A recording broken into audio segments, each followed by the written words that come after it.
আমার ঘরে প্রায় 10 ভরি স্বর্ণ অলংকার ছিল, 10 ভরির মতন রূপো ছিল, ক্যাশ টাকা ছিল 2.5 লক্ষ টাকা, 2টা মোবাইল সব তারা লুটপাট করে নিয়ে গেছে। গলায় চাকু দিয়ে বলে আপনি 18 বছর 20 বছর ছিলেন, আপনারা যা কিছু আছে সবকিছু দিয়ে দেন, নাহলে আপনাদেরকে আমি মেরে ফেলবো।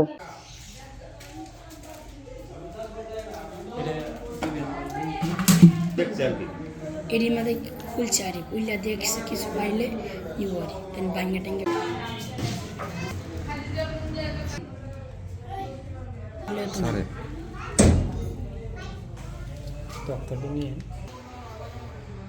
আমার নাম রূপলাল দেবী দাস, বাড়ি 1400 সুলতানপুর, কিশোরগঞ্জ। আমার এই বাড়িতে আনুমানিক 4টার দিকে 5-6 জন ডাকাত ধারালো অস্ত্র সহকারে আমার ঘরে প্রবেশ করার পর আমাকে জিম্মি করে আমার হাত পা বেঁধে ধারালো অস্ত্র আমার গলায় রেখে তারপর আমার ঘরের জিনিসপত্র যা ছিল, স্বর্ণ অলংকার, নগদ টাকা পয়সা সব তারা লুটপাট করে নিয়ে গেছে। আমার ঘরে প্রায় 10 ভরি স্বর্ণ অলংকার ছিল, 10 ভরির মতন রূপো ছিল, ক্যাশ টাকা ছিল 2.5 লক্ষ টাকা, 2টা মোবাইল, একটা রিয়েলমি, একটা স্যামসাং। আমি কাউকে চিনতে পারি নাই, তারা সবাই মুখোশ পরা ছিল। তখন আমাদের ঘরের ভিতরে হামলা দেয় 5 জন। আমার স্বামী শুয়েছিল, আমিও শুয়েছিলাম, আমার বাবু শুয়েছিল। আইসেই ঘরের উপরে খাটের উপরে ঝাঁপ দিয়ে পড়ার পরে আমার স্বামীর চোখ বাঁধে, হাত বাঁধে, পা বাঁধে, গলায় চাকু দিয়ে বলে আপনি 18 বছর 20 বছর ছিলেন, আপনারা যা কিছু আছে সবকিছু দিয়ে দেন, নাহলে আপনাদেরকে আমি মেরে ফেলবো। ওনাকে বাঁধার পরে এই কথা বলার পরে আমাকে মুখ বেঁধে হাত বেঁধে পরে বলছে, তারপর ওনারা আমার হাতে একটা চাকু দিয়ে পারবে দিয়েছেন, দিয়ে বলছেন যে আপনারা যা কিছু আছে আপনারা সবকিছু সম্পূর্ণ দিয়ে দেন, যদি না দেন তাহলে আপনারাকে আমি ইজ্জত তুলবো, আপনার যা কিছু আছে আপনি দেন, আপনার চাবি কোথায় আছেন তা দেন। দিলাম, দেওয়ার পরে ওনারাই যা আছে সম্পূর্ণ সবকিছু নিয়ে নিচ্ছে। 10 ভরি আমার স্বর্ণ ছিল, অলংকার ছিল, যা আছে সবকিছু নিয়ে তারা চলে গেছে। নগদ টাকা 2.5 লক্ষ টাকা ছিল।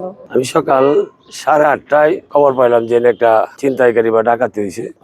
ওই ছেলেটা আমার ফোন দিছে, আমি আসলাম, আসে দেখলাম যে তার ঘরে লুটপাট করছে। তখন আমি আবার প্রশাসনের কাছে, ওসি স্যারের কাছে ফোন দিলাম। ওসি স্যার আসছে, উনি দেখবে, এটা দেখে তদন্ত করিয়া সঠিক যেটা তদন্ত করে বার করে। আমার খালাতো ভাই লাগে, যার ঘরে ডাকাতিটা হয়েছে, পরে আমার গিয়ে ডাক দিছে। ডাক দেওয়ার পরে আমি উঠতে শাটার টান দিয়েছি, পরে শাটার খুলে না, বাইরে দিয়ে বান্ধে থয়ে রাখছে। আমার খালাতো ভাই ওই শাটার খুলে দিছে। দেওয়ার পরে আমি আইলাম, ঘরের ভিতরে দেখলাম জানালা ভাঙে ঢুকছে। ঢুকিয়া ঘরের ভিতরে যা আছিল এর অনেক স্বর্ণ অলংকার আছিল। 18 বছর বিদেশ করে আইছে। আবার যে আপনার আইছিল সুরে, ওই সুরে বলতেছে, দাদা আপনি 18 বছর বিদেশ করে আইছেন, আপনার অনেক স্বর্ণ অলংকার আছে, আপনি কই এগুলি বাইর করেন। তার বউর উপরে অনেক টর্চারিং করছে, বাণিজ্যের বই দেয়া হয়েছে, বউ উপরে দেয়া দিয়েছে এই জায়গা আছে, এগুলি সব তস নস করে পরে যা আছিল এর ঘরে সব নিয়ে গেছে।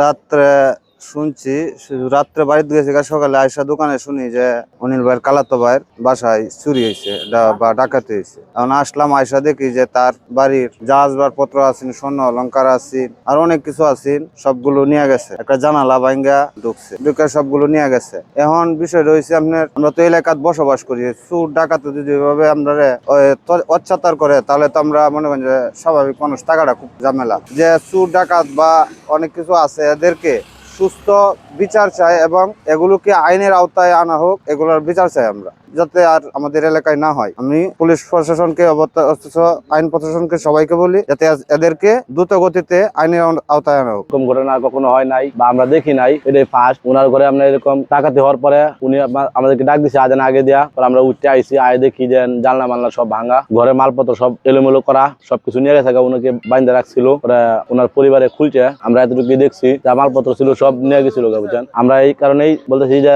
এটা সুষ্ঠু একটা বিচার চাই। Next level, well done, side by side, free.